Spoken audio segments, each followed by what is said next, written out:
Hello every one, നമ്മൾ appreciating drama and തിയേറ്ററിലെ previous year question പേപ്പറാണ് ഇന്ന് ഡിസ്കസ് ചെയ്യാൻ പോകുന്നത്. പ്രീവിയസ് ഇയർ ക്വസ്റ്റ്യൻസ് നമ്മൾ ഒരുവിധം ഒക്കെ ഇതിൽ ഇൻക്ലൂഡ് ചെയ്തിട്ടുണ്ട്. നിങ്ങൾ നല്ലപോലെ ശ്രദ്ധിച്ചിരിക്കുക. നിങ്ങൾ പഠിച്ചു കഴിയാനായി എന്ന് വിശ്വസിക്കുന്നു അല്ലെ. എക്സാമിന്റെ ഡേറ്റ് എടുത്ത് വന്നു. അപ്രിസൈറ്റിംഗ് ഡ്രാമ ആൻഡ് തിയേറ്റർ എക്സാമിന്റെ ഡേറ്റിന് മാറ്റമൊന്നുമില്ല അല്ലേ. പിന്നെ കുറെ എക്സാംസിന്റെ ഡേറ്റിനൊക്കെ മാറ്റമുണ്ട്. അപ്പോൾ നിങ്ങളതൊക്കെ ഒന്ന് ശ്രദ്ധിച്ച് ടൈം ടേബിളൊക്കെ നോക്കി പഠിക്കാതിരിക്കാം. ഈ ഒരു അപ്രിസൈറ്റിംഗ് ഡ്രാമ ആൻഡ് തിയേറ്ററത്തെ പ്രീവിയസ് ഇയർ ക്വസ്റ്റ്യൻ പേപ്പറാണ് നമ്മളിപ്പോൾ ഡിസ്കസ് ചെയ്യുന്നത്. ഇത് മെയിനായിട്ട് ഫോക്കസ് ചെയ്യുന്നത് എന്തിനാണ്? നിങ്ങൾ പഠിച്ചു കഴിഞ്ഞവർ ഇത് കാണാൻ ശ്രമിക്കുക. അതേപോലെ തന്നെ കുറേ ടീമുകളുണ്ട്. അതായത് ഇമ്പോർട്ടൻ്റ് ഭാഗം മാത്രം പഠിച്ചു പോകുന്ന കുറച്ച് ടീം, എങ്ങനെയെങ്കിലും ഒന്ന് പാസ്സായാൽ മതി എന്ന് വിചാരിച്ചിരിക്കുന്ന ടീംസ് ഇല്ലേ, അവർക്കും വേണ്ടിയിട്ടുള്ള ഒരു വീഡിയോയാണ്. നിങ്ങൾ ശ്രദ്ധിച്ചിരിക്കുക. നിങ്ങൾക്ക് എന്തെങ്കിലും ഡൗട്ട്സ് ഉണ്ടെങ്കിൽ കമൻറ്റ് ചെയ്യുക. വീഡിയോയിലേക്ക് പോകുന്നതിന് മുന്നേ ഈ ചാനൽ ആദ്യമായിട്ട് കാണുന്നവരാണെങ്കിൽ ഒന്ന് സബ്സ്ക്രൈബ് ചെയ്ത് സപ്പോർട്ട് ചെയ്യുക. ഓക്കെ. പിന്നെ ഒരുപാട് പേര് ലിറ്റററി തിയറിയുടെ പോർഷൻസ് കൂടി ക്ലാസ് എടുത്ത് തരുമോ എന്ന് ചോദിച്ചിട്ടുണ്ടായിരുന്നു. അപ്പോൾ ഞാൻ അതിൻ്റെ ക്ലാസ് എടുക്കാൻ ശ്രമിക്കാം. സമയം പോലെ ഞാൻ മെല്ലെ മെല്ലെ അപ്ലോഡ് ചെയ്യണതായിരിക്കും. നിങ്ങൾ ചാനൽ സബ്സ്ക്രൈബ് ചെയ്തവരെ ആ ഒരു ബെൽ ബട്ടൺ ഒന്ന് എനേബിൾ ചെയ്തിടുക. എങ്കിൽ മാത്രമേ നോട്ടിഫിക്കേഷൻ നിങ്ങൾക്ക് അവൈലബിൾ ആവുള്ളൂ. നിങ്ങളുടെ അഭിപ്രായങ്ങൾ എന്തായാലും കമൻറ്റ് ചെയ്യണം കേട്ടോ. ഓക്കെ, നമുക്ക് വൈകിക്കാതെ ഫസ്റ്റ് ക്വസ്റ്റ്യൻ നോക്കാം. What is mean by hamartia in tragedy? Hamartia പറഞ്ഞ എന്താണ്? ഒരു ട്രാജിക് ഫ്ലോ ആണ് അല്ലേ. ഒരു ക്യാരക്ടറിന്റെ ഒരു ചെറിയൊരു ഡിഫക്റ്റ്, ഒരു ചെറിയൊരു കുറവാണ് ഈ ഒരു ഹംറീറ്റ എന്ന് പറയുന്നത്. Hamartia is a tragic flaw or defect of a character. ആ ഒരു പോയിന്റ് ആണ് നിങ്ങൾ ആദ്യം എഴുതേണ്ടത്. Hamartia is a reason for the downfall of the hero. അതായത് ആ ഒരു ഹീറോയ്ക്ക് എന്തെങ്കിലും ഒരു കുറവൊക്കെ ഉണ്ടായിരിക്കും അല്ലേ. ആ ഒരു കുറവ് കൊണ്ട് ചെറിയൊരു താഴ്ച, ചെറിയൊരു ക്യാരക്ടറിൽ ഒരു ചെറിയൊരു ഡിഫക്റ്റോ അല്ലെങ്കിൽ എന്തെങ്കിലും ഒരു ഇഷ്യൂ കാരണം ആ ഒരു ക്യാരക്ടറിന്റെ ലൈഫിലുള്ള ഒരു ചെറിയൊരു ഡിഫക്റ്റ്, അതിനാണ് ഹംറീറ്റ എന്ന് പറഞ്ഞ ടേം കൊണ്ട് ഉദ്ദേശിക്കുന്നത്. ഈ ആദ്യം എഴുതിയ 2 പോയിന്റ്സ് നിങ്ങൾ എന്തായാലും പഠിച്ചിരിക്കണം കേട്ടോ. പിന്നെ ഒരു എക്സാമ്പിൾ, ഒതല്ലോന്റെ ആ ഒരു ഡ്രാമ എന്നുള്ള ഒരു എക്സാമ്പിളും കൂടി എടുത്തെഴുതുക. അപ്പൊ ഇത്രയും അതിന്റെ ആൻസർ ആയി.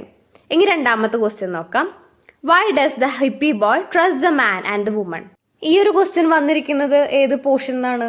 നമ്മുടെ മൊഡ്യൂൾ 3 വേർഡ് പ്ലേയിലെ കോബു അബി എഴുതിയ the man who turned into a എ സ്റ്റിക്ക് എന്ന വേർഡ് പ്ലേ എന്നുള്ള ക്വസ്റ്റ്യൻ ആണ്. അതായത് ഹിപ്പി എന്നുള്ള ടേമിന്റെ മീനിങ് എന്താണ്? അല്ല, ഒരു ന്യൂ ജനറേഷൻ അല്ലെ. ഒരു ന്യൂ ജനറേഷൻ എന്നുള്ള ടേമാണ് ഹിപ്പി കൊണ്ട് ഉദ്ദേശിക്കുന്നത്. അതൊരു കൊല്ലം ചോദിച്ചിട്ടുണ്ട്, ഞാൻ ഒപ്പം മെൻഷൻ ചെയ്തേ ഉള്ളൂ. Hippie boy trust the man and the woman because he think the man and the woman need the stick. അതായത് നമ്മളുടെ ഹിപ്പി ബോയും ഹിപ്പി ഗേളും ആ ഒരു സ്റ്റോറി അറിയാലോ. ആ ഒരു സമ്മറി ഞാൻ പറയുന്നില്ല, നമ്മൾ ഓൾറെഡി എക്സ്പ്ലെയിൻ ചെയ്ത കാരണം ആ ഒരു സിറ്റുവേഷൻ ഞാൻ പറയാം. അതായത് ആ ഒരു ബോയും ഗേളും നിൽക്കുന്ന സമയത്ത് റൂഫിന്റെ മേതുന്ന ഒരു വടി വീണു അല്ലേ. ഒരാൾ മരിച്ചിട്ട് വടിയായി മാറി വീണു. അങ്ങനെയുള്ള സമയത്ത് ഈ ഒരു ബോയ്, ഈ ഒരു മാൻ ഫ്രം ഹെല്ലും വുമൺ ഫ്രം ഹെല്ലും വന്നിരുന്നു ഇല്ലേ. അപ്പോൾ അവർക്ക് ഭയങ്കര വേണ്ടപ്പെട്ടൊരു സാധനമാണ് ഈ ഒരു വടി എന്ന് പറയുന്നത്. എന്തിനാ? ഇൻവെസ്റ്റിഗേഷന് അല്ലേ. അപ്പോൾ അതിനു വേണ്ടിയിട്ട് ഇവർ ഒരു വടി ചോദിക്കുമ്പോൾ ഈ ഒരു ഹിപ്പി ബോയ്ക്ക് മനസ്സിലായി ഈ ഒരു വടി ഇവർക്ക് ആവശ്യമുള്ളൊരു സാധനമാണെന്ന്. അതുകൊണ്ടാണ് the boy trusted the man. Clear ആയില്ലേ? ഞാൻ പറയുന്നത് മനസ്സിലാവണില്ലേ? അതായത് ഹിപ്പി ബോയ്ക്ക് മനസ്സിലായി ഈ ഒരു സ്റ്റിക്ക് നമ്മുടെ മാൻ ഫ്രം ഹെല്ലിന് വളരെയധികം ആവശ്യമുള്ളതാണെന്നും കേസ് റിപ്പോർട്ട് ചെയ്യാൻ വേണ്ടിയിട്ട് ഈ ഒരു വടി ഇമ്പോർട്ടൻ്റ് ആണ്, അവരുടെ ഇൻവെസ്റ്റിഗേഷന് വളരെയധികം ഉപകാരമുള്ള സാധനമാണ്, മെയിൻ എവിഡൻസ് ആണെന്ന് ഈ ഒരു ബോയ്ക്ക് മനസ്സിലായി. അതുകൊണ്ടാണ് ഈ ഒരു ബോയ് നമ്മളുടെ മാൻ ഫ്രം ഹെല്ലിനെ കൂടുതലായിട്ടും ട്രസ്റ്റ് ചെയ്തത്. They said the stick was an important evidence. അവർ പറഞ്ഞിരുന്നു ആ ഒരു സ്റ്റിക്ക്, ആ ഒരു വടി ഇമ്പോർട്ടൻ്റ് ആയ ഒരു എവിഡൻസ് ആണെന്ന്. അപ്പോൾ ഇത്രയാണ് ഇതിൻ്റെ രണ്ടാമത്തെ ആൻസർ ആയിട്ട് എഴുതേണ്ടത്. The hippie boy trust the man and the woman because he think the man and woman need the stick for some investigation. They said the stick was an important evidence. അപ്പോൾ ഇത്രയാണ് രണ്ടാമത്തെ answer ആയിട്ട് വരുന്നത്. Clear ആയില്ലേ? നിങ്ങൾ തീരെ base ആയിട്ട് ഒന്നും അറിയാത്ത ആൾക്കാരാണെങ്കിൽ നിങ്ങളൊരു ഡ്രാമയുടെയും അതുപോലെ വേർഡ് പ്ലേയുടെ ഒക്കെ ജസ്റ്റ് ബേസിക് സമ്മറി ഒന്ന് മനസ്സിലാക്കി വെക്കുക. എന്നിട്ട് ഓരോ ഡ്രാമയിലും വേർഡ് പ്ലേയും ഓരോ പോർഷനത്തെയും ക്വസ്റ്റ്യൻ ആൻസേഴ്സ് നമ്മൾ ചെയ്ത് വീഡിയോ ഇട്ടിട്ടുണ്ട്. ആ ഒരു പ്ലേലിസ്റ്റിന്റെ ലിങ്ക് ഡിസ്ക്രിപ്ഷനിലുണ്ട്. ആ ഒരു പ്ലേലിസ്റ്റിൽ ചെന്ന് കഴിഞ്ഞാൽ എല്ലാ പോർഷൻ്റെയും ക്വസ്റ്റ്യനും ആൻസേഴ്സും സമ്മറി ഒക്കെ ഒന്ന് കിട്ടും. അതൊന്ന് ജസ്റ്റ് ഒന്ന് കേട്ട് പോയാൽ മതി, നിങ്ങൾക്ക് നല്ല മാർക്കോടെ പാസ്സാവാൻ പറ്റുന്നതേ ഉള്ളൂ. ഒപ്പം ഞാൻ ഇതേപോലെ എക്സാം പ്രിപ്പറേഷന് വേണ്ടി ഓരോ വീഡിയോസ് ചെയ്തിട്ടുണ്ട്. ക്ലാസ് ആയിട്ടും നോട്ട്സ് ആയിട്ടും ഒക്കെ അതിൽ അവൈലബിൾ ആണ്. അപ്പം അങ്ങനെ ഒന്ന് പ്രിഫർ ചെയ്ത് കഴിഞ്ഞാൽ നിങ്ങൾക്ക് നല്ല പോലെ ഡ്രാമ ഈ ഒരു പോർഷൻ എളുപ്പത്തിൽ പാസ്സാവാൻ പറ്റുന്നതാണ്. ഇനി നമുക്ക് വൈകിക്കാതെ മൂന്നാമത്തെ ക്വസ്റ്റ്യൻ നോക്കാം. What is mean by climax in a tragedy? ഒരു ട്രാജഡിയിലെ ക്ലൈമാക്സ് എന്താണ്? അത് എളുപ്പമുള്ള ക്വസ്റ്റ്യൻ അല്ലേ. ഇപ്പോൾ ഒരു മൂവി, ഒരു സിനിമ എടുത്ത് നോക്കുകയാണെങ്കിൽ തന്നെ, ഇപ്പോൾ നമ്മുടെ ദൃശ്യം അല്ല, ഒരു മൂവിയിൽ തന്നെ നമുക്കറിയാം ഭയങ്കര ക്ലൈമാക്സ് ആണ്. നമ്മൾ വിചാരിച്ച പോലെയല്ല, ഓരോ ട്വിസ്റ്റ് ഇങ്ങനെ വരുന്നുണ്ട് ഇല്ലേ. അപ്പോൾ അത് തന്നെയാണ്. അത് നിങ്ങളൊന്ന് മനസ്സിലെടുത്ത് ഒരു എക്സാമ്പിൾ എടുത്തിട്ട് ഒന്ന് ആലോചിച്ചാൽ മതി. The climax in a tragedy is A turning point. ആ ഒരു മൂവിയിൽ എങ്ങനെയാണ്, ഒരു മൂവി എക്സാമ്പിൾ വെച്ച് പഠിച്ചാൽ മതി. ആ ഒരു മൂവിയിലെ ഇപ്പോൾ ദൃശ്യത്തിൽ തന്നെ ഓരോരോ സാധനം എവിഡൻസ് കണ്ടുപിടിക്കുമ്പോഴും ഒരു ടേണിംഗ് പോയിന്റ് ആണ് ഇല്ലേ. അതൊന്ന് മനസ്സിലാക്കിയിട്ട് പഠിച്ചാൽ മതി. The climax in a tragedy is the turning point in the play. നമ്മൾ സിനിമ എന്ന് പറഞ്ഞത് സിനിമയുടെ കേസല്ല, ഇത് പ്ലേ ആണ് വരുന്നത് കേട്ടോ. അതൊന്നും മാറ്റണ്ട്, ഒന്ന് ശ്രദ്ധിച്ചാൽ മതി. And that changes the protagonist fate. അതിൽ ഓരോ എവിഡൻസ് കണ്ടുപിടിക്കുമ്പോഴും ആ ഒരു സ്റ്റോറി അങ്ങനെ മൊത്തത്തിൽ മാറുകയാണ് അല്ലേ. ആ ഒരു സ്റ്റോറി മൊത്തത്തിൽ മാറി മറിയാണ്. അതേപോലെ ആ പ്രൊട്ടഗോണിസ്റ്റിന്റെ ഒരു ഫെയ്ത്ത് തന്നെ മാറുന്നുണ്ട്. The climax is a consequence of the events that occurred in the rising action after the climax. The tragic hero is more controlled by the actions than he controlled the actions. അപ്പോൾ ഇവിടെ tragic ഹീറോയാണ് ഒരു control ചെയ്യുന്ന actions അല്ലേ. അപ്പോൾ ഞാൻ വീണ്ടും explain ചെയ്ത് സമയം ലേറ്റ് ആക്കുന്നില്ല. ഇനി നമുക്ക് 4ാമത്തെ ക്വസ്റ്റ്യനിലേക്ക് കിടക്കാം. What is catharsis in tragedy? എന്താണ് കഥാർസിസ് എന്ന് പറഞ്ഞാൽ? ആ ഒരു ടേം കേട്ടാൽ തന്നെ നമ്മൾ ആദ്യം തന്നെ എന്താ, pleasure of pity and fear. ആ ഒരു ടേം കണ്ടാൽ തന്നെ, കഥാർസിസ് എന്നുള്ള ടേം കണ്ടാൽ തന്നെ ആദ്യം എഴുതേണ്ട ഒരു പോർഷനാണ് the concept of catharsis is related to the pity and fear. The concept of catharsis is related to the pleasure of pity and fear. ഈ ഒരു ക്ലാസ് കഴിയുമ്പോഴേക്കും അതൊന്ന് പഠിക്കാൻ ശ്രമിക്കുക. ഒപ്പം തന്നെ പിന്നെന്താ, പെർഗേഷൻ ആൻഡ് പ്യൂരിഫിക്കേഷൻ നമ്മൾ സമ്മറിയിൽ പറഞ്ഞിരുന്നു ഇല്ലേ. Purgation and purification. പിന്നെ ആ ഒരു ഫസ്റ്റ് പോയിന്റ് ഓർക്കുക, pleasure of pity and fear. ആ ഒരു സെക്കൻഡ് പോയിന്റും ഓർക്കുക. അപ്പോൾ ഇത്രയും നിങ്ങൾ ആ ഒരു 2 മാർക്കിന് ചോദിച്ചു കഴിഞ്ഞാൽ എഴുതിയാൽ മതി കേട്ടോ. ഇനി next question, how does Aristotle define tragedy? Aristotle എങ്ങനെയാണ് ട്രാജഡിനെ ഡിഫൈൻ ചെയ്യുന്നത്? ഇതൊരു ഇമ്പോർട്ടൻറ്റ് ക്വസ്റ്റ്യൻ ആണ്. ഇതിലുള്ളതൊക്കെ ഇമ്പോർട്ടൻറ്റ് ക്വസ്റ്റ്യൻസ് ആണ്, എന്നാലും ഇത് ഒരുപാട് തവണ റിപ്പീറ്റ് ചെയ്ത് വരുന്ന ഒരു ക്വസ്റ്റ്യൻ ആണ് കേട്ടോ. എങ്ങനെയാണ് അരിസ്റ്റോട്ടിൽ ട്രാജഡിനെ ഡിഫൈൻ ചെയ്യുന്നത്? ഇതൊന്ന് ബൈ ഹാർട്ട് പഠിക്കാൻ പറ്റുമെങ്കിൽ അങ്ങനെയെങ്കിലും പഠിക്കാം. Aristotle defined tragedy as an imitation of the serious and complete action of some magnitude. എന്തായിരുന്നു? Aristotle defines tragedy as an imitation of serious and complete action of some magnitude. Its language is embellished. It stresses on the action and narration. അതായത് ഇവിടെ കൂടുതലും ആക്ഷനാണ് importance കൊടുക്കുന്നത്, അല്ലാതെ narration അല്ല. It stresses on action and not narration. Through pity and fear, it affects the catharsis, the proper purgation. അപ്പോൾ ഇത്രയാണ് അരിസ്റ്റോട്ടിലെ ട്രാജഡിനെ കുറിച്ച് define ചോദിച്ചു കഴിഞ്ഞാൽ എഴുതേണ്ടത്. അപ്പോൾ ഈ ഒരു ക്വസ്റ്റ്യൻ ക്ലിയർ ആയില്ലേ? ഇനി next define the term peripeteia. Peripeteia പറഞ്ഞെന്താ? റിവേഴ്സൽ അല്ലേ. Peripeteia means reversal. It is the turning point in a drama effect which the plot move steadily to its denotement. It is discussed by Aristotle in the Poetics as the shift of the tragic protagonist. അതായത് എന്താ, പെരിപ്പിറ്റിയ പറഞ്ഞാൽ reversal ആണ്, turning point ആണ്. പിന്നെ എന്താ, the plot moves steadily to its denotement. It discussed by Aristotle in the Poetics as the shift of tragic protagonist. നിങ്ങൾ ഈ ഒരു തൊട്ട് മുന്നത്തെ അതായത് അരിസ്റ്റോട്ടിൽ ഡിഫൈൻ ട്രാജഡി, ഡിഫൈൻ പെരിപ്പിറ്റിയ, ഇതും മെയിനായിട്ട് ബൈഹാർട്ടായിട്ടെങ്കിലും പഠിക്കാൻ ശ്രമിക്കുക. ഇനി നിങ്ങൾക്ക് ഇതിൻ്റെ എക്സ്പ്ലനേഷൻ വേണമെങ്കിൽ നമ്മൾ സമ്മറിയിൽ പറഞ്ഞിട്ടുണ്ട് ഡീറ്റെയിൽ ആയിട്ട്, ഒന്ന് നോട്ട് ചെയ്ത് വെക്കാം. ഇനി നമുക്ക് 7th ക്വസ്റ്റ്യൻ നോക്കാം. Define choral character. എന്താണ് choral character? The term choral character refers to a person in the play that speaks about the another character. Chorus refers to the character or group of characters who act as the narrator or commenters of the events of the play.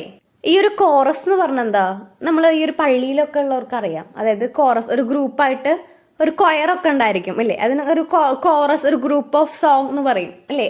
ഗ്രൂപ്പായിട്ട് സംഘം ചേർന്ന് കൂടി നിന്ന് പാടുന്നതിനാണ് ഈ ഒരു chorus കൊണ്ട് ഉദ്ദേശിക്കുന്നത്. അപ്പം അങ്ങനെ കോറൽ ക്യാരക്ടർ എന്ന് പറഞ്ഞാൽ എന്താണ്, അതായത് ഇപ്പോൾ ഒരു നടനെ കുറിച്ച് മറ്റൊരു നടൻ പറയാം സിനിമയിൽ, അതായത് ആ ഒരു ക്യാരക്ടർ എങ്ങനെയാണ്, നമ്മൾ നറേഷൻ പോലെ.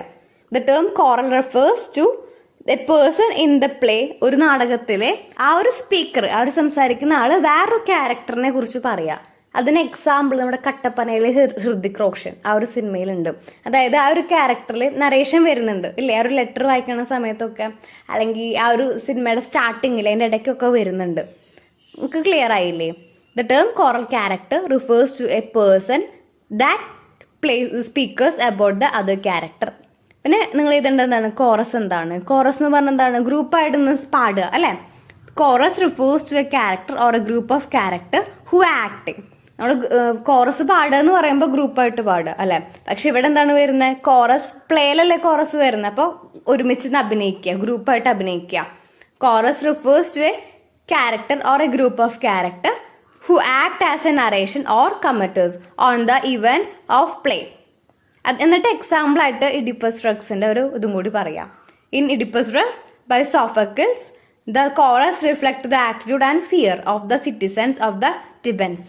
അത് നിങ്ങൾ എക്സാമ്പിൾ ആയിട്ട് ജസ്റ്റ് ഒന്ന് മെൻഷൻ ചെയ്താൽ മതിയോ? ഓക്കെ, അപ്പോൾ ഇത്രയാണ് ഈ ഒരു ക്വസ്റ്റ്യൻ്റെ ആൻസർ ആയിട്ട് എഴുതേണ്ടത്. ഇനി നെക്സ്റ്റ് ക്വസ്റ്റ്യൻ നോക്കാം. What are the most important features of Senecan tragedy? സിനിക്കൻ ട്രാജഡിയുടെ ഇമ്പോർട്ടൻസ് എന്താണ്? ഇതും ഒരുപാട് തവണ കൂടുതലായിട്ടും റിപ്പീറ്റ് ചെയ്ത് വരുന്ന ചോദ്യമാണ്. 4 മാർക്കിനായിട്ടാണ് കൂടുതലും ചോദിച്ചത് കണ്ടിരിക്കുന്നത്. The characteristic of a Cynican tragedy.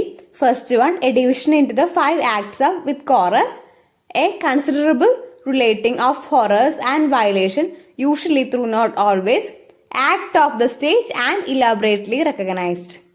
മൂന്നാമത്തെ, a parallel violence of language and expression. Gobrits is a good example for the Cynican tragedy in English.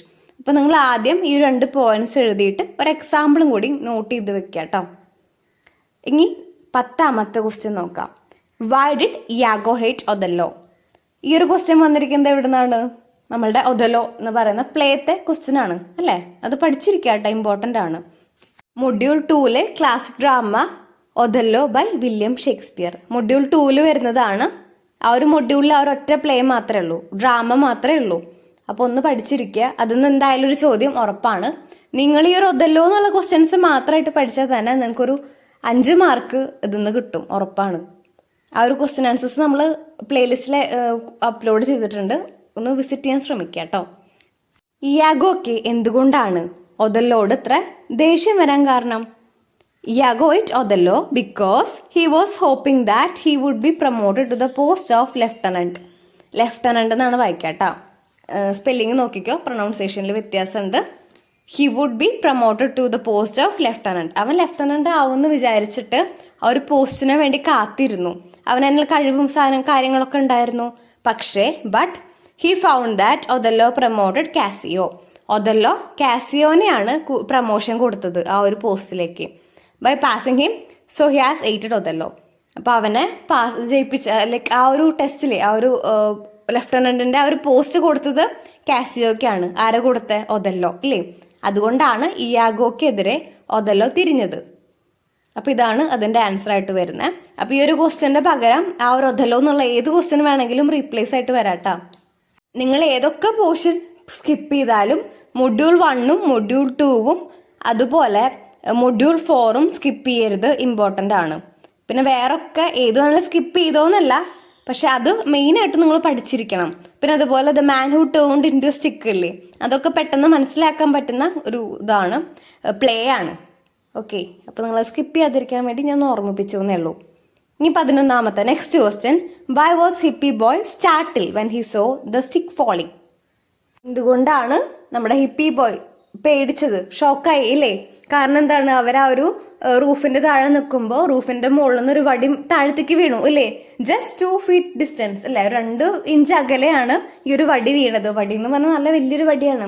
അത് വീണെങ്കിൽ അവരെന്താണ്, ഒന്നെങ്കിൽ മരിച്ചു പോയായിരുന്നു, അല്ലെങ്കിൽ അവർക്ക് ഇഞ്ചറി പറ്റുമായിരുന്നു, അവർക്ക് സീരിയസ് ആയ പരിക്ക് പറ്റുമായിരുന്നു. അപ്പൊ ജസ്റ്റ് മിസ്സിനാണ് അവർ 2 പേരും രക്ഷപ്പെട്ടത്. അതുകൊണ്ടാണ് നമ്മുടെ ഹിപ്പി ബോയ് പേടിച്ചു പോയത്, അല്ലെങ്കിൽ സ്റ്റാർട്ടിൽ ചെയ്തത്. ക്ലിയർ ആയില്ലേ?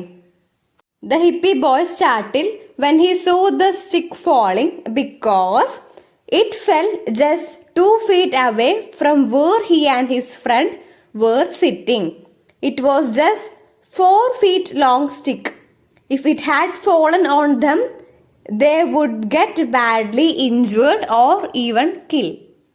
അതായത് ഒരു വടി, ഒരു 4 feet ആയിട്ട് വലിപ്പത്തിലുള്ള ഒരു വടിയായിരുന്നു. അത് 2 inch ഡിസ്റ്റൻസിലാണ് അവിടെ വീണത്. അത് അവരുടെ മേത്തേക്ക് വീണിരുന്നെങ്കിൽ ഒന്നെങ്കിൽ അവർ മരിച്ചു പോകുമായിരുന്നു, അല്ലെങ്കിൽ സീരിയസ് ആയ ഇഞ്ചുറി, ഒരു പരിക്ക് അവർക്ക് പറ്റുമായിരുന്നു. അപ്പോൾ ഇതാണ് ഇതിൻ്റെ ആൻസർ ആയിട്ട് വരുന്നത്. ഇനി next question, how did Popova respond to the Smirnov when he express his love towards her. അതായത് ഈ ക്വസ്റ്റ്യൻ എവിടെ നിന്നാണ് വന്നിരിക്കുന്നത്? പപ്പോവയുടെ ചാപ്റ്റർ ഏതാ? ദ ബിയർ, ദ ബൂർ അല്ലെ, ആൻഡൻ ചെക്കോയുടെ ദ ബിയർ എന്ന വേർഡ് പ്ലേത്തെ ക്വസ്റ്റ്യൻ ആണിത്, മൊഡ്യൂൾ 3-ലെ. അതായത് എന്തുകൊണ്ടാണ് പപ്പോവ, എങ്ങനെയാണ് എക്സ്പ്രസ് ചെയ്തത്? അതായത് നമ്മുടെ സിംനോ വന്നിട്ട് ഇഷ്ടമാണെന്ന് പറഞ്ഞു അല്ലേ, അപ്പോൾ പപ്പോവയുടെ റിയാക്ഷൻ എങ്ങനെയായിരുന്നു? പപ്പോവ വാസ് കൺഫ്യൂഷൻ അല്ലെ, sorry, Popova was in confusion. പപ്പോവയ്ക്ക് ഒരു കൺഫ്യൂഷൻ ആയിരുന്നു. She ask him to go away. അവൾക്ക് ഫസ്റ്റ് ഇതറിഞ്ഞപ്പോൾ ഒട്ടും താല്പര്യം ഉണ്ടായിരുന്നില്ല. അവൾ കുറേ ചീത്തക്കൊക്കെ വിളിച്ചു അല്ലേ. അപ്പോൾ ആ ഒരു ക്വസ്റ്റ്യൻ്റെ ആൻസർ അതാണ്. ഇനി 12ാമത്തെ question, why did Jerry go to the zoo? എന്തുകൊണ്ടാണ് ജെറി സൂവിലേക്ക് വന്നിരിക്കുന്നത്? ഈ ക്വസ്റ്റ്യൻ ഏത് പോർഷൻ എന്നാണ്? ഈ ക്വസ്റ്റ്യൻ നമ്മുടെ മൊഡ്യൂൾ ഏതെന്നായിരുന്നു? മൊഡ്യൂൾ 3-ലെ സൂ സ്റ്റോറി എന്ന വേർഡ് പ്ലേ, അതായത് എഡ്വേർഡ് ആൽബിയുടെ വേർഡ് പ്ലേ എന്നുള്ള ക്വസ്റ്റ്യൻ ആണ്. Why did Jerry go to the zoo? Peter was sitting in the bench അല്ലെ. നമ്മുടെ ജെറി സൂക്ക് പോകുമ്പോൾ നമ്മുടെ പീറ്റർ, അദ്ദേഹം ആ ഒരു പ്രകൃതി ആ ഒരു പാർക്കത്തെ ഒരു അറ്റ്മോസ്ഫിയർ ഒക്കെ ഇഷ്ടപ്പെട്ട് അവിടെ ഇരുന്ന് ബുക്ക് വായിക്കുകയായിരുന്നു അല്ലേ. Peter was sitting on the bench in the central park and reading A book. Jerry comes and sticks upon the conversation with him. അദ്ദേഹത്തിന്, പീറ്ററിന് ഒട്ടും സംസാരിക്കാൻ താല്പര്യമില്ല അല്ലേ, പക്ഷെ ജെറി ഇങ്ങനെ ഓരോന്ന് പറഞ്ഞിട്ട് ഇങ്ങനെ അടുത്ത് കൂടുമായിരുന്നു. They have some discussion and arguments. Jerry slowly sits on the bench and pushes Peter further, and finally he asks him to go away from the bench. പീറ്ററിന്റെ സ്ഥലത്ത് ജെറി കയറി ഇരുന്നിട്ട് പീറ്ററിന്റെ അടുത്ത് ഇറങ്ങി പോകാൻ പറഞ്ഞു ഇല്ലേ.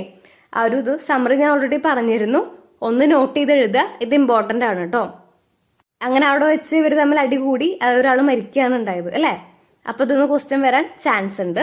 ഇനി അടുത്ത ക്വസ്റ്റ്യൻ നോക്കാം. What is mean by morality play?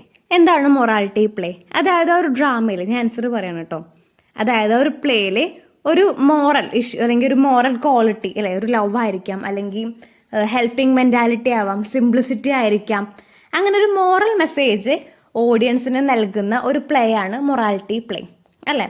Morality play or simply has a morality is an allegorical drama. Morality play were popular in Europe in the 15th and 16th century. ആ ഒരു മൊറാലിറ്റി പ്ലേ ഏറ്റവും കൂടുതൽ 15th and 16th സെഞ്ചുറിയിലാണ് നിലനിന്നിരുന്നത്. The character in this play personally or morally qualities like love and charity or obstacles like death and youth. They were used to teach moral lessons to the spectators. ഓഡിയൻസിന് ഒരു moral messaging നൽകാൻ കഴിയുന്ന ഒരു play ആണ് morality play. ഇത്രയെങ്കിലും എഴുതാൻ വേണ്ടി ശ്രമിക്കണം. ഇത് 2 മാർക്കായിട്ടോ അല്ലെങ്കിൽ പാരഗ്രാഫ് ക്വസ്റ്റ്യൻ ആയിട്ടോ ചോദിക്കാറുണ്ട്. What are the central features of expressionism? എക്സ്പ്രഷനിസത്തിന്റെ സെൻട്രൽ ഫീച്ചേഴ്സ് എന്താണ്? It represents the anonymous human types. Plot was replaced by episodic ട്രെമൻഡിങ്. Dialogues were fallen off exclamatory words and incoherent sentences. Characters' words masked the painters projected themselves and their personal view in their art. അതായത് expressionism എന്ന് പറഞ്ഞാൽ എന്താണ്? കുറേ painters ഇല്ലേ, അവരുടെ values അല്ലെങ്കിൽ അവരുടെ ഒരു മെസ്സേജ് ഓഡിയൻസിലേക്ക് എത്തിക്കാൻ വേണ്ടിയിട്ട് അവർ സംഘടിപ്പിച്ച ഒരു ഡ്രാമയാണ് ഈ ഒരു എക്സ്പ്രഷനിസം എന്ന് പറയുന്നത്. The painters projected themselves and their personal views or vision in there art. അവരുടെ ആ ഒരു ആർട്ടിലൂടെ അവരുടെ ഒരു പേഴ്സണൽ വ്യൂസ് ഒക്കെ ഓഡിയൻസിലേക്ക് നൽകാൻ വേണ്ടിയിട്ട് ഉള്ള ഒരു ഇതായിരുന്നു എക്സ്പ്രഷനിസം എന്ന് പറയുന്നത്. It mainly aimed at. എന്തിനാണ് ഇത് കൂടുതൽ അത് എയിം ചെയ്തത്? It aimed at deeply in inner psychological relatives. The major elements of this expressionistic theatre can be focus in the August. അതിനൊരു എക്സാമ്പിൾ ദ ഡ്രീം പ്ലേ. ഇതും കൂടി കൊടുക്കുക. അപ്പോൾ ഇത്രയാണ് എക്സ്പ്രഷനിസത്തിൽ വരുന്നത്. ഇത് 2 മാർക്കായിട്ടും 4 മാർക്കിന് പാരഗ്രാഫ് ക്വസ്റ്റ്യൻ ആയിട്ട് ചോദിക്കുന്ന ചോദ്യമാണ്. നോട്ട് ചെയ്ത് വെക്കാം. Next question, why did Peter fight with Jerry? എന്തുകൊണ്ടാണ് പീറ്റർ ജെറിയായിട്ട് അടികൂടിയത്? എന്തിനാണ്? അല്ല, നമ്മൾ നേരത്തെ പറഞ്ഞിരുന്നു. Peter was sitting on the bench in the central park and reading the book. അല്ലെ, പീറ്റർ ഒരു പാർക്കിൽ ഇരുന്നിട്ട് ഒരു ബുക്ക് വായിക്കുമായിരുന്നു. ആ സമയത്ത് ജെറി വന്ന് അടികൂടി. നമ്മൾ നേരത്തെ പറഞ്ഞ സെയിം കാര്യം തന്നെ. This cause the fight between dum. അപ്പോൾ അവർക്ക് പീറ്ററിന് തീരെ സംസാരിക്കാൻ ഇഷ്ടമുണ്ടായിരുന്നില്ല. ഇയാൾ വന്ന് ഓരോന്ന് കുത്തി കുത്തി ചോദിച്ചിട്ട് അവർ തമ്മിൽ അടിയായി. എന്നിട്ട് ഒരാൾ മരിച്ചു അല്ലേ? ആ സെയിം കഥ തന്നെ നിങ്ങൾക്ക് ഇതിൽ കാണാം. Jerry slowly sit on the bench and push her the future and finally he arms to go away from the bench. Peter refuse to go away. This cause the fight between them. നമ്മൾ പറഞ്ഞ same കാര്യം തന്നെ, അതുകൊണ്ട് ഞാൻ repeat ചെയ്യുന്നില്ല. ഇനി നമുക്ക് next question നോക്കാം. അടുത്ത ചോദ്യങ്ങളിലും പാരഗ്രാഫ് ക്വസ്റ്റ്യൻ ആയിട്ടും വരാം, 2 മാർക്ക് ക്വസ്റ്റ്യൻ ആയിട്ടും വരാം. മനസ്സിലായ? അതായത് ഇപ്പം ഞാൻ കുറച്ച് ക്വസ്റ്റ്യൻസ് പറഞ്ഞില്ലേ, ആ ഒരു ക്വസ്റ്റ്യൻ 2 മാർക്കായിട്ടും ചോദിക്കാറുണ്ട്, പാരഗ്രാഫ് ക്വസ്റ്റ്യൻ ആയിട്ടും ചോദിക്കാറുണ്ട്. ഇനി ഞാൻ പറയാൻ പോകുന്ന ചോദ്യങ്ങളും ഇതേപോലെ 2 മാർക്കായിട്ട് ചോദിക്കാറുണ്ട്, പാരഗ്രാഫ് ക്വസ്റ്റ്യൻ ആയിട്ടും ചോദിക്കാറുണ്ട്. എന്തായാലും ചോദിക്കുന്നുള്ള കാര്യത്തിൽ ഉറപ്പാണ്. Write a note on tragic comedy. ഇത് ടെക്സ്റ്റിലെ പേജ് നമ്പർ 16 കേട്ടോ. Tragic comedy, write a note on tragic comedy. Tragic comedy പറഞ്ഞ എന്താണ്? ട്രാജഡിയും കോമഡിയും കൂടി മിക്സ് ആയതാണ്, ഒരു ബ്ലെൻഡാണ് ട്രാജിക് കോമഡി. നമ്മൾ എങ്ങനെ എഴുതുക? They mix tragedy and comedy, അല്ലെങ്കിൽ it is a blend of tragedy and comedy. അതായിരിക്കണം ആദ്യം എഴുതുന്ന point. In this play we can see the both higher class and lower class. ഇതിലെ ഹയർ ക്ലാസ്സിനെയും കാണാം, ലോവർ ക്ലാസ്സിനെയും കാണാം. Traditionally tragedy has an upper class and comedy has middle class and lower class. അതായത് സാധാരണ ട്രാജഡിയിലെന്ന് പറഞ്ഞാൽ അപ്പർ ക്ലാസ് ഉണ്ടാവാറ്, അതേപോലെ കോമഡിയിലെ മിഡിൽ ക്ലാസ് അല്ലെങ്കിൽ ലോവർ ക്ലാസ് ആണ് വരാറ്. പക്ഷേ ട്രാജിക് കോമഡി എന്ന് പറയുമ്പോൾ അതിൻ്റെ പ്രത്യേകത എന്താണ്? അതെ, അപ്പർ ക്ലാസ്സും ഉണ്ട്, ലോവർ ക്ലാസ്സും ഉണ്ട്, മിഡിൽ ക്ലാസ്സും ഉണ്ട്. അപ്പോൾ അതിൻ്റെ ഒരു ബ്ലെൻഡ് കൂടി നിങ്ങൾ എഴുതാൻ മറക്കരുത്. പിന്നെ it was Plautus the Roman playwright that coin the term tragic comedy. ആ ഒരു പോയിന്റ് ഓർത്തിരിക്കുക. പ്ലാറ്റസ് റോമൻ റൈറ്ററാണ്, പ്ലേ റൈറ്ററാണ്. അദ്ദേഹമാണ് ഈ ഒരു ടേം ട്രാജിക് കോമഡി എന്നുള്ള ടേം എഴുതിയത്, കോയിൻ ചെയ്തിരിക്കുന്നത്. ആ ഒരു പോയിന്റ് കൂടി ശ്രദ്ധിക്കുക. ആ 2 പോയിന്റും എന്തായാലും പഠിച്ചിരിക്കണം. പിന്നെ tragic comedy presented on the action would normally respect in the tragedy. The tragic comedy presents on the action that would normally result in the tragedy, but it average by the sudden change of the circumstance and things would be and happy. അപ്പോൾ സ്റ്റാർട്ടിങ്ങിൽ ഒരുപാട് ബുദ്ധിമുട്ടും അല്ലെങ്കിൽ ഒരുപാട് tragedy അറിയാലോ, ആ ഒരു എന്താ പറയുക ചേഞ്ചസ് ഒക്കെ ഉണ്ടായിരിക്കും. പക്ഷേ ആ ഒരു സ്റ്റോറി എൻഡ് ചെയ്യുന്നത് ഹാപ്പിലി ആയിരിക്കും. ഒരു ഹാപ്പി എൻഡിങ് ആണ് എല്ലാത്തിനും കൊടുക്കാൻ വേണ്ടി മാക്സിമം ശ്രമിക്കാറ്. The faithful shepherd by John Fletcher's is a very good example. നമ്മൾ ഈ ഒരു ട്രാജിക് കോമഡിക്ക് എപ്പോഴും ഒരു എക്സാമ്പിൾ നോട്ട് ചെയ്ത് വെക്കട്ടെ. പാരഗ്രാഫ് ക്വസ്റ്റ്യൻ ഒക്കെ എഴുതുമ്പോൾ നമ്മൾ എക്സാമ്പിളും കൂടി എഴുതാൻ ശ്രമിക്കുക. അറ്റ്ലീസ്റ്റ് 2 എണ്ണമെങ്കിലും എഴുതണം, എന്നാലേ നിങ്ങൾക്ക് 4 മാർക്ക് കിട്ടുള്ളൂ, 5 മാർക്ക് കിട്ടുള്ളൂ. ഈ 2 എക്സാമ്പിളും ഞാൻ ജസ്റ്റ് സ്ക്രീനിൽ കൊടുത്തിട്ടുണ്ട്, നിങ്ങളത് എഴുതുക. എന്തെങ്കിലും സംശയം ഉണ്ടെങ്കിൽ ഒന്ന് കമന്റ് ചെയ്യുക.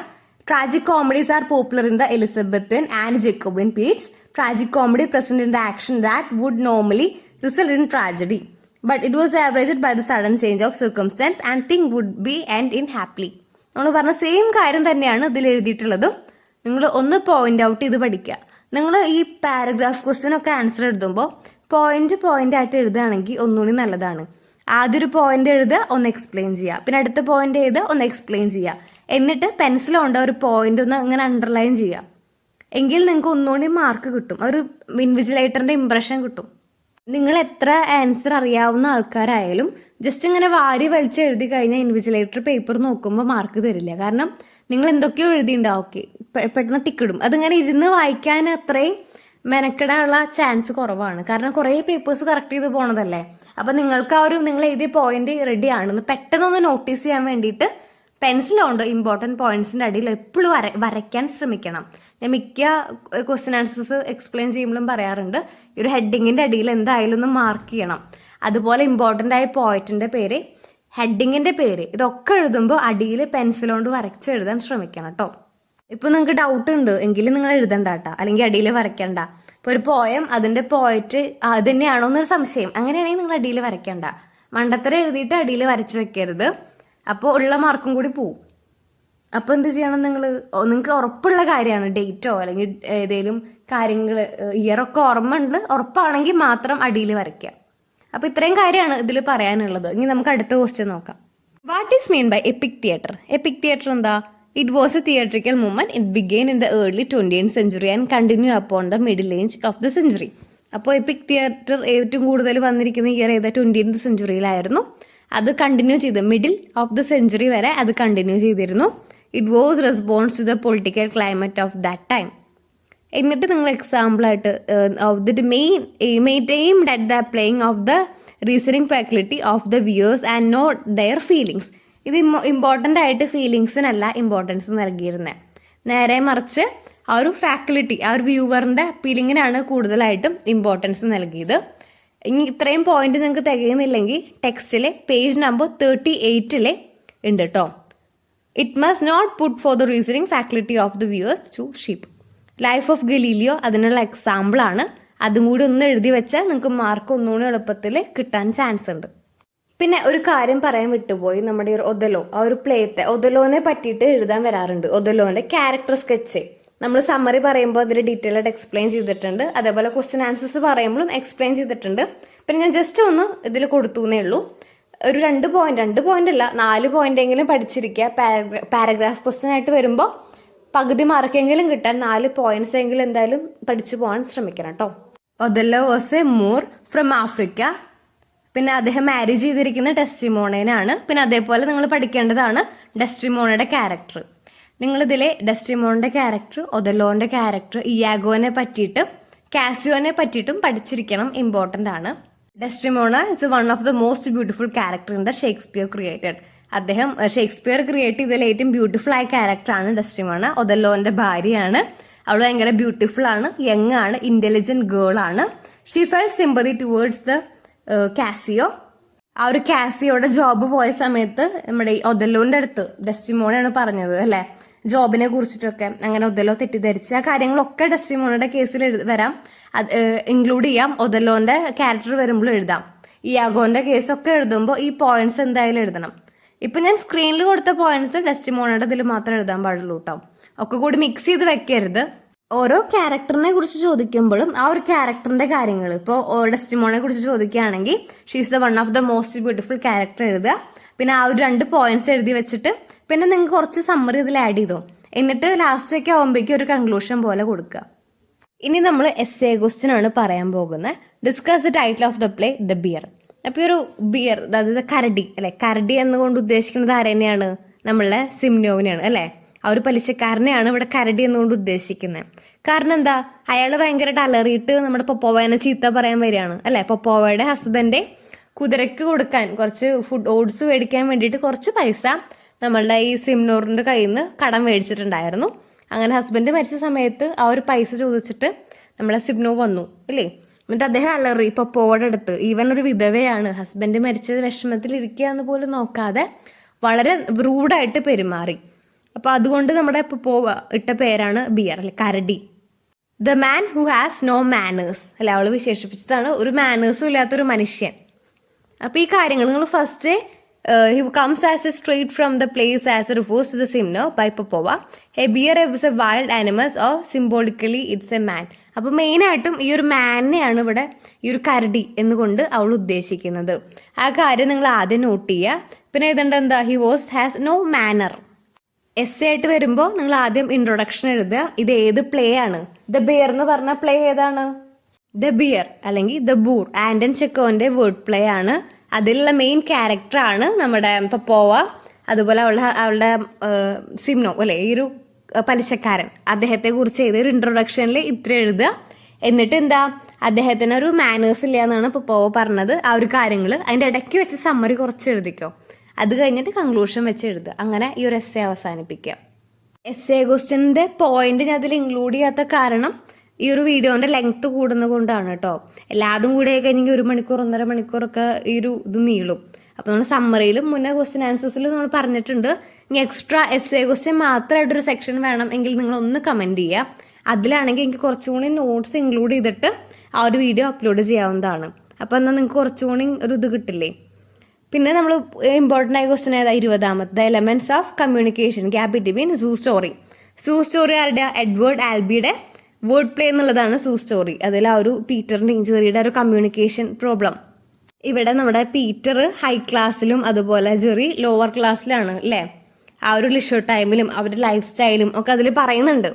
അപ്പോൾ ഇത്രയും കാര്യങ്ങൾ അതിൽ ഇൻക്ലൂഡ് ചെയ്യും. എല്ലാ പോയിന്റ്സും ഇതിൽ എക്സ്പ്ലെയിൻ ചെയ്ത് വരുമ്പോഴേക്കും ലെങ്ത് കൂടും. അപ്പം ഇനി നിങ്ങൾക്ക് വേണമെങ്കിൽ അത് എക്സ്ട്രാ ആയിട്ട് ചെയ്യാം. നിങ്ങളൊന്ന് കമൻറ്റ് ചെയ്താൽ മതി. ഇനിയും ചാനൽ സബ്സ്ക്രൈബ് ചെയ്തൊരു സബ്സ്ക്രൈബ് ചെയ്യുക. ബെൽ ബട്ടൺ എനേബിൾ ചെയ്താൽ മാത്രമേ നോട്ടിഫിക്കേഷൻ നിങ്ങൾക്ക് അവൈലബിൾ ആവത്തുള്ളൂ. നിങ്ങളുടെ അഭിപ്രായങ്ങൾ കമൻറ്റ് ചെയ്യാൻ മറക്കരുത്. യൂസ്ഫുൾ ആയ ഫ്രണ്ട്സിനെ ഷെയർ ചെയ്യുക. പിന്നെ ഇത് നമ്മളെ പ്ലേലിസ്റ്റിൽ ഒരുവിധം എല്ലാ ചാപ്റ്റേഴ്സിൻ്റെയും സമ്മറിയും ക്വസ്റ്റ്യൻ ആൻസേഴ്സും സെപ്പറേറ്റ് ആയിട്ട് നമ്മൾ അപ്ലോഡ് ചെയ്തിട്ടുണ്ട്. ഇനി അതേപോലെ ലിറ്റററി തിയറി ഞാൻ ഉടനെ തന്നെ അപ്ലോഡ് ചെയ്യാൻ ശ്രമിക്കുന്നതാണ്. Okay, thank you.